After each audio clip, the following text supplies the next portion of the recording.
Hi guys, and welcome to another edition of Change Your Thoughts to Change Your World.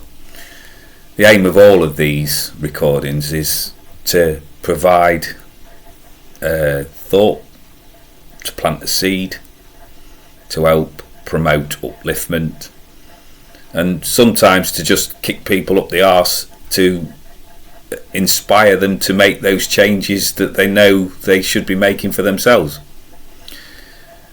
I am one of these people that I like to lead by example, but this is one of the moments where I think I come across in my own mind as maybe a little bit hypocritical, because I want everything to the nth degree. I want everything to be perfect, and in reality there's no such thing as perfection.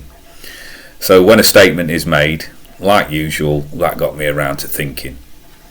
And then I go from the thinking stage to putting that down into words, because I hope that my words will inspire people out there as they listen to this.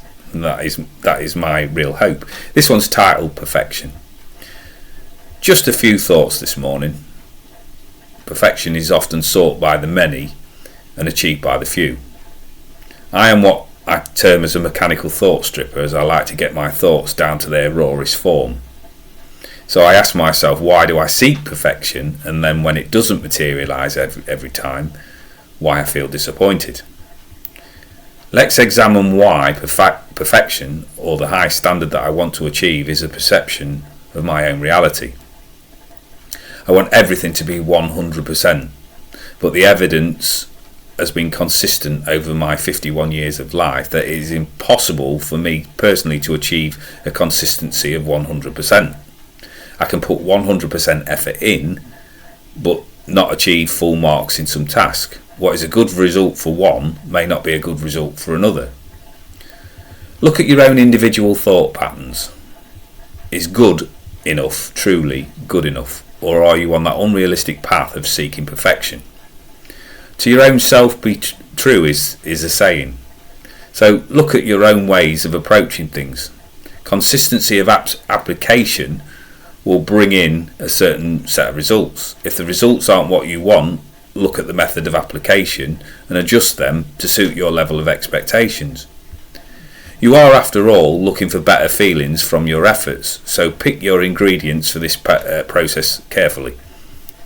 What has inspired these thoughts is a recent assignment where I got 97% in something. That is 3% off perfection. So me, being me, I felt the need to check why I hadn't achieved it.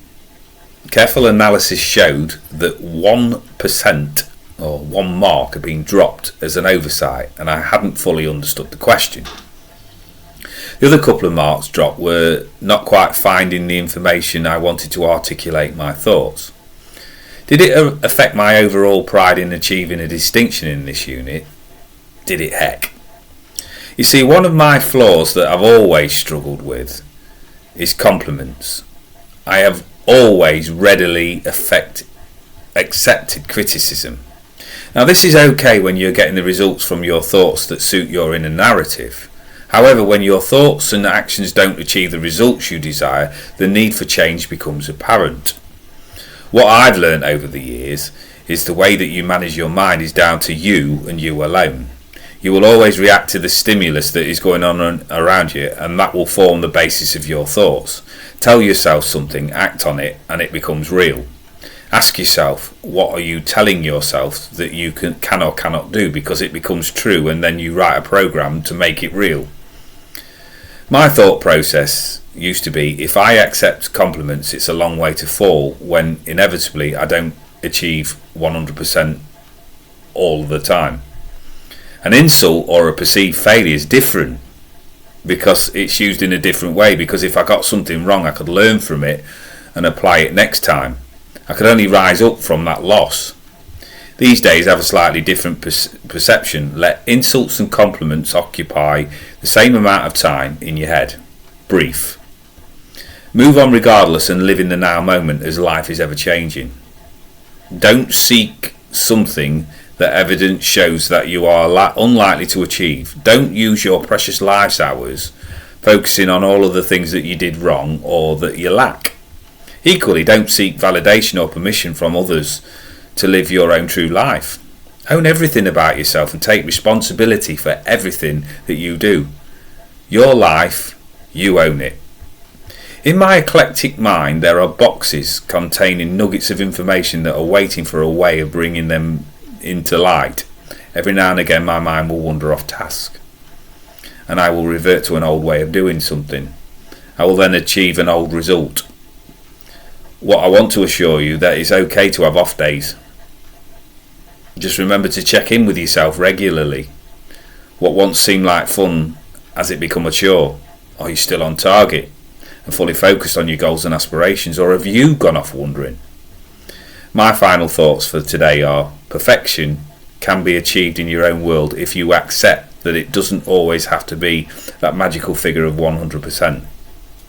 97 out of 100 is perfect for me, because it was realistically achievable. And how do I know that? Because I did it. So ask yourself, what is your perfect score? And I found this little prayer just before I close off, and it really resonated with me. So I'll share it with you before I leave. Make me wise so that I may understand the things that I've been taught. I seek strength not to be greater than my brother, but to fight my greatest enemy, myself. So have a peaceful day. So as I close off another recording, and thank you if you've made it through this far, I have a desire to inspire thought and hopefully inspire people to make those changes with support, but also being in their place of reality. So I leave you with my little catchphrase of keep shining and don't sweat the small stuff. Thanks for watching, and I'll see you on the next one.